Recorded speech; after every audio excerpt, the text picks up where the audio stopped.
Sir Juan ba, Sir Jun? Basahin mo muna. Kaya mga kapamilya at mga kapuso, papapanood mo na ang Pinoy Big Brother Celebrity Collab Edition sa Kapamilya Online Live.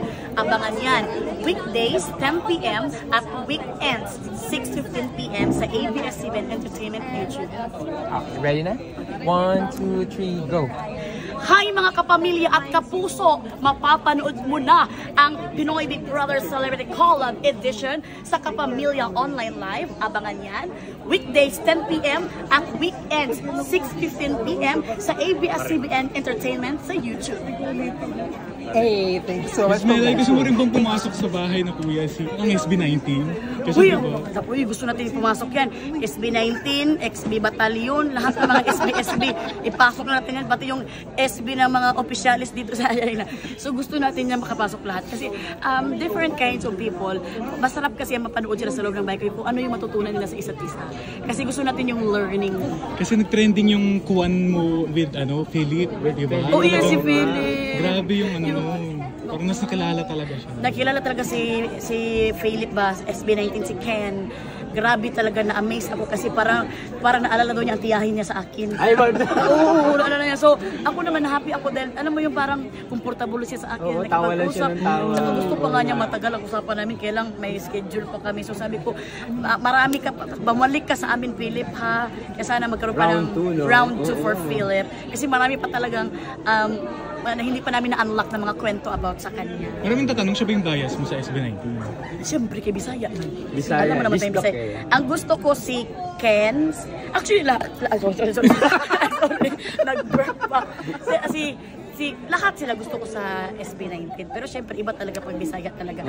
And sino yun? Isa gusto ko? Pablo. Si Pablo talaga. Bakit sila? Bakit si Pablo? Anong meron? Parang nakita ko si Pablo na parang meron kami similarities. Yung parang, alam mo yung parang yung pagka down to earth ni Pablo. Parang nararamdaman ko. Tsaka kasi iba din talaga pag Bisaya. So, sila yung mga bias ko. Pero lahat ng SB19 is bias natin yan.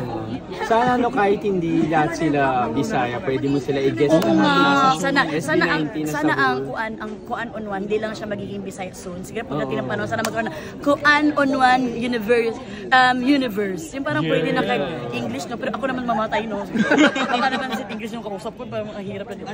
Sa Bini, sino gusto mo ipasok sa PBB kung sakali? Ako sa Bini, gusto kong ipasok. Sana makapasok at magka-relax. Siyempre lahat sila, pero ako talaga is medyo bias ko talaga Bisaya. So, si Colette at saka si Aya. Pero masarap din ipasok din si Joanna at saka si Maloy. Kasi para talagang, alam mo yung kanilang mga nila doon. Grabing riot din. Kanina, parang ayaw mo na pumasok ulit sa bahay ni Kuya. Pag may chance pa, halimbawa, sinabi ni Kuya, sa takdang panahon ulit papasok ulit sa bahay ni Kuya. Alam mo, kung seryoso na usapan naman, parang hindi mo na uulitin. Bakit? Dahil nga, nakapunta ka na doon at this moment of your life, marami ka na mga priorities kasi. So, parang wala ka na doon sa pag-aaksaya ng panahon. Kasi siyempre may mga anak mo, tatay mo, may mga... Ano nga kayo nagkaroon idea ipasok yung buong pamilya niyo? Kung pamilya naman, siguro okay lang para magkaroon na lang din kami ng nakalibre na kami lahat doon. Staycation pa kami ng instant. So, pero kung sakaling papasok ka, sino pa sa kaibigan mo yung gustong pumasok? Aside kay Jolina. Ako gusto kong makapasok na makabatch ko. Siyempre lahat ng kaibigan ko sa showbiz. Gusto ko magkabatch kami ni Kim, magkabatch kami ni Alex Gonzaga, yung mga friends ko, magkabatch kami nila Robby, nila Ate B. Yung alam mo yung mga ka-close mo talaga magkabatch kayo din, Ma'am She Reg. Yung parang hindi lang kayo nasa loob ng bahay ko, hindi na kayo makikinig kay Big Brother, no? Pumunta sa confession, ganun ka na, no? So hindi, parang yun lang, parang usap-usapan na, magkakalokohan. Totoo bang, yung mga kanilang revelation mo, parang medyo may mga alam ka na sino yung mga papasok? Yes, may alam na talaga ako, pero hindi ko pwede sabihin kasi gumagulong-gulo na yung mga, hindi, may alam naman kami, pero hindi lang pwedeng masyadong i-detalye. Kasi yung alam namin, last part baka hindi na final cast. Diba? Last part pala, kasi kuan, pumasok talaga sa pagpasok. Sinungaling ka sa amin. Pero you agree na magiging masaya yung collab ngayon dahil sa mga papasok? Sobrang agree. Because sa kuan pa lang, yung sa channel na nag-collab. Talagang alam mo talaga na thank you Lord nga kami ng mga host talaga nagkaroon ng instant co-love eh. Hindi na agad yung, hindi pa rin nagkaroon ng awkward eh. Iba talaga, no? Pero alam mo yun, hindi naman naiiba kasi yung tradisyon at saka yung work ethics ng kapamilya at kapuso. Kaya talaga ang bilis ng drive. Ito, on your end, sino yung top on your 3? right. On your top 3 na... Tulungan ako.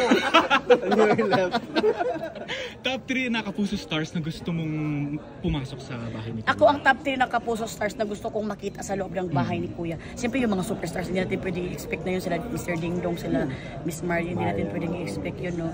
Pero ang gusto ko talagang makapasok na GMA, siyempre sila Barbie, gusto natin yun sila, di ba? Gusto natin yun sila. Sila Barbie, sila, sino ba yun? Sila, Ruro.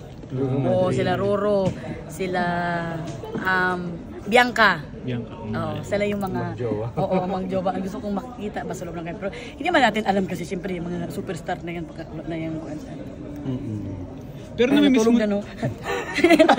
Namimiss mo na ba magandang buhay? Siyempre nakakamiss ang magandang buhay.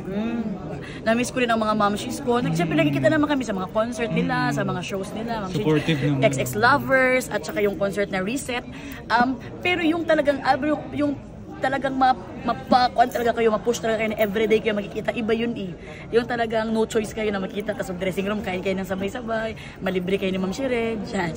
So, alam mo yung masarap yun na feeling, nakakamiss, pero siyempre ganoon naman ang tadhana. So, you always accept lang because marami ng blessing din na nagbubukas sa atin. Ma'am Shimels, nag-trending yung Reset na concert ni Mr. Jane. Tapos talagang grabing LSS mo yung You Were There, ganyan. Any reaction na parang sabi ni Mr. J, parang nahihirapan na siyang kumanta, it's no longer time na daw, pero... Alam mo si Ma'am Shired, sobrang proud ako kay Ma'am Shired talaga. Kasi, ikaw ay superstar, icon ka, pero, di ba yung may mga icon na ganyan talagang iba yung kanilang tindig, pero sa kanila kay Ma'am Shired nagpakumbaba siya na inamin niya na hindi na siya ganun kakuan, pero nung nagpakumbaba siya, the more na naging the best yung boss niya doon sa Reset. Parang halimaw si Ma'am Shired, uy, para siyang dragon ba na parang kinain kami lahat. Wala kayo sa ano, ganun lang kami. Ganun kami sa kanya. Sobrang kaming na-amaze sa kanya. Kaya, Ma'am Shired, ang galing-galing mo sa Reset. Importante talaga na talagang ini-enjoy mo lang kasi kaya nga mabuti hindi siya kinabahan nung time na yun. 4 na araw yun. Ma'am Shired, ano ang pakiramdam na may PBB ka na back-to-back with PGT pa? Yeah. Ito talaga, nagkakaroon na ako ng kabag sa tiyan sa sobrang kabag ko. Dahil siyempre, hindi basta-basta itong PBB at hindi rin basta-basta itong PGT. Talagang host ka na. Ikaw ang mukha ng reality show. Oh my God. Hindi, nakaka-pressure. Kaya nga, this season of my life, kaya naman sabi ko talaga, the pressure is on. Kasi bakit? Hindi ba basta-basta yung mga PGT na mga parang PBB. So ngayon, sinasabi ko na lang na, kaya nga, nung sa post ko na kami ang host ni Robbie, alam ko maraming magbabash niyan eh. Pero I'm very sorry, we have a cash. Kailangan namin ng cash para sa aming sweldo. So, wala na kayong choice. Dahil talagang, thank you Lord, gagawin na namin ang best namin. And sa kanyo ka na kami i-bash kung may ikakabash ba sa amin. Okay. Thank you. Congratulations. Thank you.